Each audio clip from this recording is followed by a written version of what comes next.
Hello everyone, and I'm very sorry to report that what you call it, rotating, uh, not round table, the turntable display is dead. I killed it this morning, so that you probably, if you have seen one of my earlier videos, this velvet piece is something I added myself to the originally the perfectly clear plastic piece. I wanted to give it a bit more finesse, but mostly it's to have a little bit more friction because plastic on plastic, it's very little friction, which is why Hot Wheels cars roll so fast. But on the other hand, it's really hard to keep basic models nicely on the surface. It's very unfortunate, but I needed to clean it today. I used a bit of a lint roller and kind of a clunk, and I broke something. I unscrewed the base, took everything out, and so in the motor housing, there's a piece of black plastic tube that keeps the central rotating axle in place, and that's the part that broke. I glued it back together. It sort of works if you can turn a little. There's a little bit of a. I probably broke something else that I haven't been able to find out, but it's dead. But this thing was like $10 shipped, so I'm not expecting it to be amazing. But if you want to get it, I mean, just be careful. I think it's still worth your money. It's not that expensive, but don't exert any sort of a lateral force to it. Lateral as in like parallel to the base or perpendicular to the central axle, however you want to see it. It's unfortunate. I'll still probably use it just as a way to showcase stuff, and I can still kind of use it as a turntable. It's just a bit more manual now. So as you can see in front of you, I'm talking about the Ford GT series again. Last time when I talked about the Mini GT Porsche 991 GT2 RS, I talked about how all the shitty stuff that Ferdinand Porsche did that Porsche to this day doesn't want people to know about. Since we're talking about Ford, it's only fair that we mention that he's also a bit of an asshole, which is probably an understatement. Goon hiring, union busting asshole, and also a anti-Semite, which is, I guess, not a surprise for America during that time, or Europe during that time for that matter.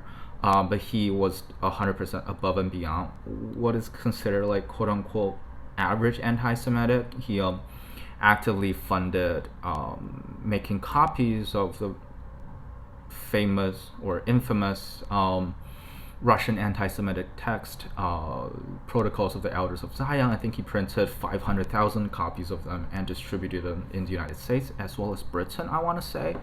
It's been a while since I read up on him, which heavily influenced post-World War I British anti-Semitism, which in turn also influenced German anti-Semitism.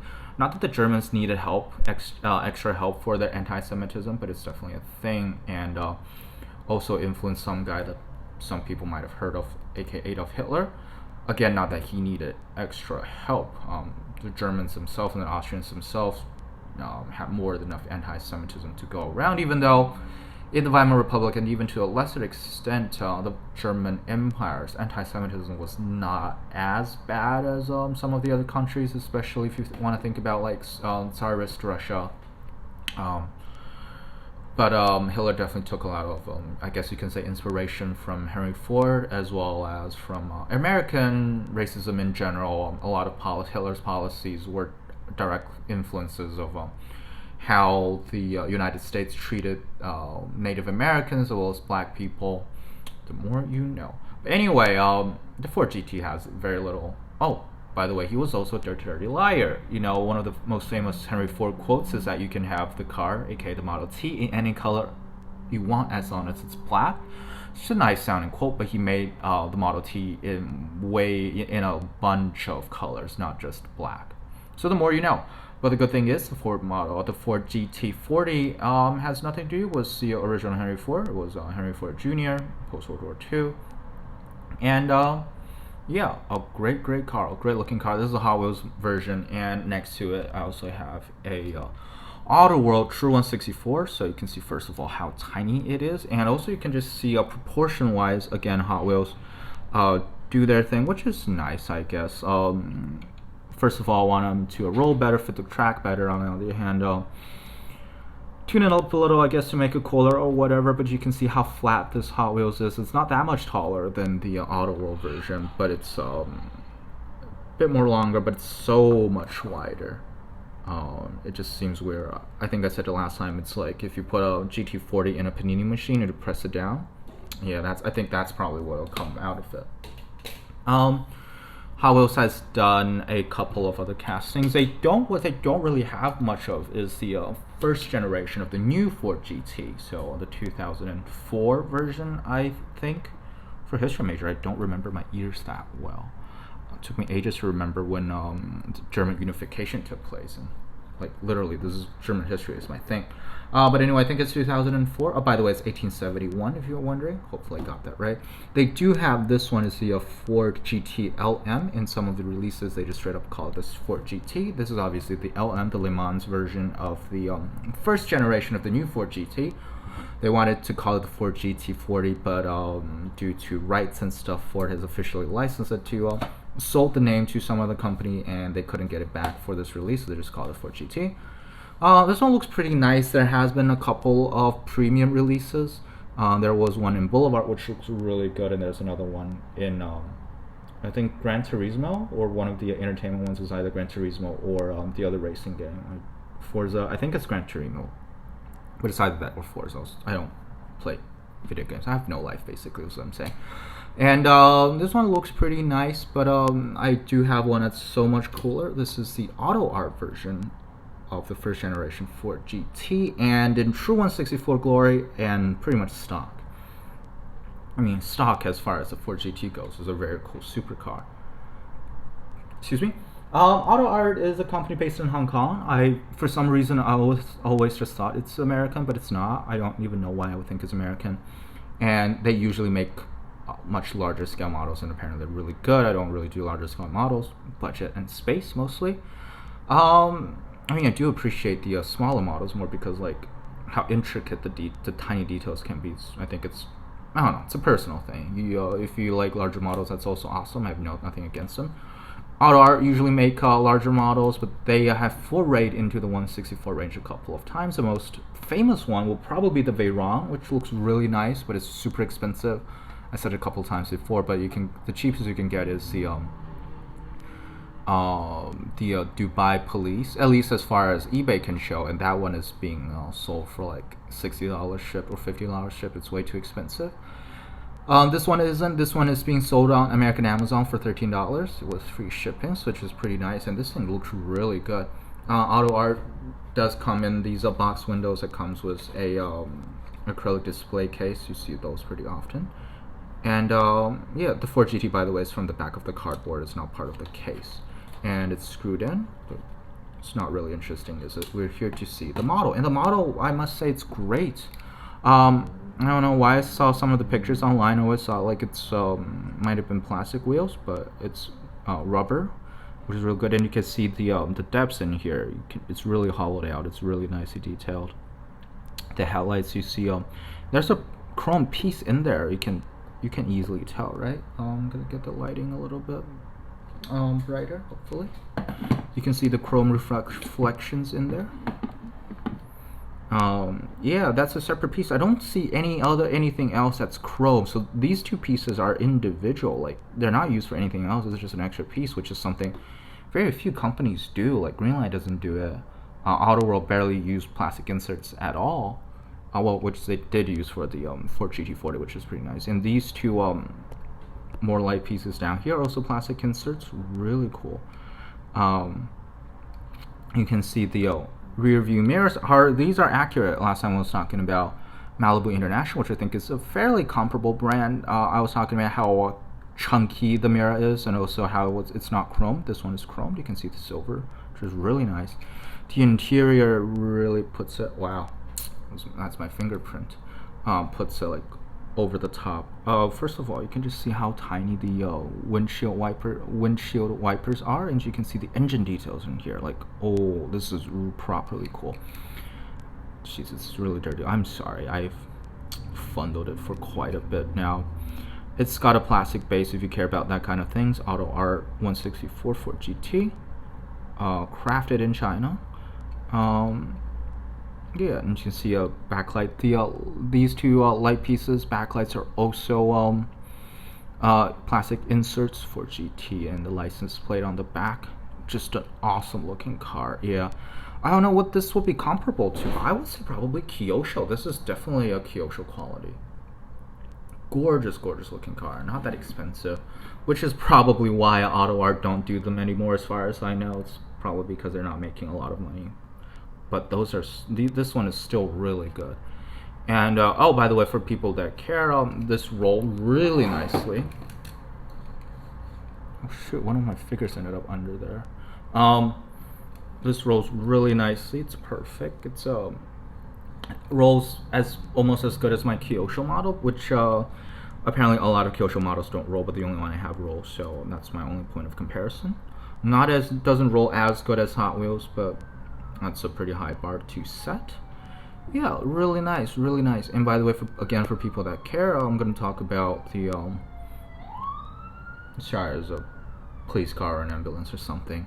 I'm going to talk about the construction, how this thing is put together. Riveting, I know. Sorry, so this is riveted, so which is very different from Kyosho or Mini GT or a lot of the other brands. It's gonna be, which means it's gonna be harder to customize. If you want to do a wheel swap, that's much easier. If you want to paint in like the interior a bit more, that's gonna be slightly harder. But overall, like, this is a great car. Like, man, it's great to have it. It's awesome. So I'm gonna do a couple of comparisons. First, I'm gonna start by just putting it next to the Hot Wheels one. Again, not the exact same model, but the Le Mans version is pretty much just a Le Mans version of the stock Ford GT. So there's not that much difference. You can see, first of all, how much taller the Hot Wheels is, which makes a lot of sense considering, again, these are toys, and they need to have a bit more of a clearance in a model car just so they can go through like hoops and loops and all that. Hoops and loops and boosters and whatchamacallits. And again, it's the size-wise, they're pretty comparable. I think the Hot Wheels, I mean, okay, I need to zoom out a little bit. They're pretty comparable in size. You can see lengthwise, they're pretty much exactly the same, which is nice for as far as Hot Wheels is concerned. But you want to see the side profile, you can see the problem here. Hot Wheels is way too tall. And again, the Hot Wheels looks nice on its own, but if you compare it to like the real car, or compare it to like a true 164 model, you quickly see what the inaccuracy is. And obviously, as Hot Wheels often does, large rear wheels, which makes it goofy for collectors. I mean, it's a toy, right? I'll maintain it, like, Hot Wheels is great for a $1 toy. If you want to actually collect models, they're not the way to go, even if you're talking about car culture and RLCs.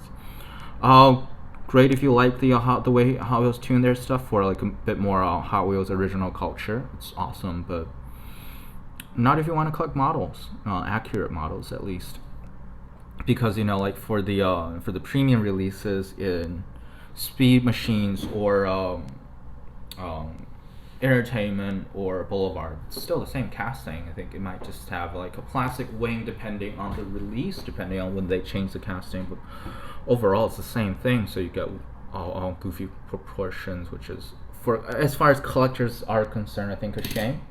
But also another comparison I want to do, which this is unfortunately a bit too small to hold, is the all three generations of the Ford GT next to each other, which again, Ford GT is a great looking car in my opinion, and having them side by side is pretty sweet when the proportions and the scale are right. GT40 from AUTOworld, GT, this one from AUTOart, and from Greenlight, the second generation. This one is the 2019 Ford GT. Lovely. And you can see how similar the Ford GT40 and the Ford GTR, not the GTR, I mean R as in ARE, how similar the two models are.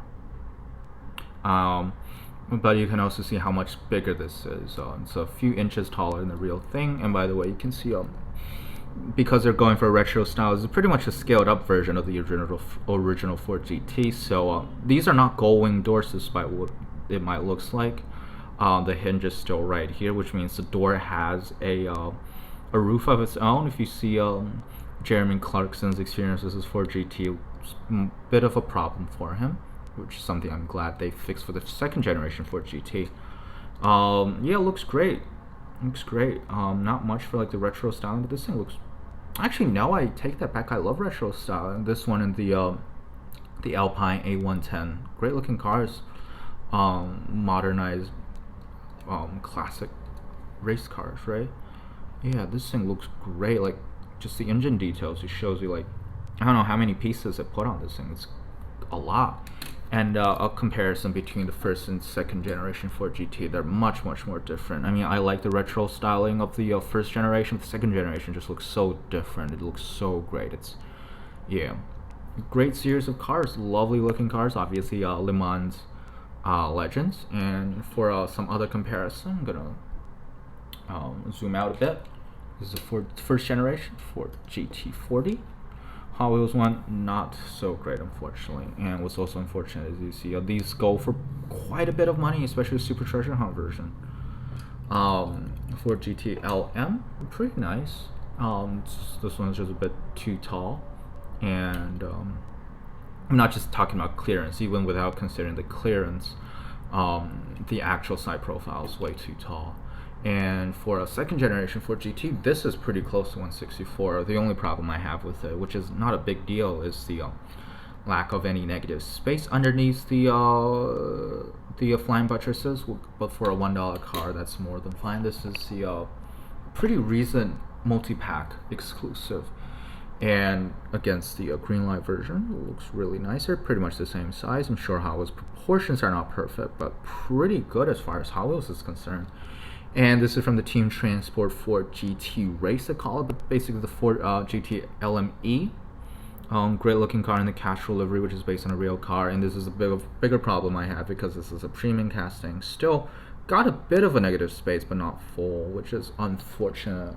Would have loved to see Hot Wheels just give it a bit more for their premium castings. A little bit of a change would be welcome. So this is a nice comparison, I think, between all the generations of the Ford GT. There's a couple of others, obviously. There's the Roadster convertible version. There's the GTX. There's the GT90, I think. But mostly I want to focus on these three cars, and they're just wonderful. And AUTOart, like I said, 164, amazing details. Above and beyond Kyosho level, I think, would be a good point of comparison.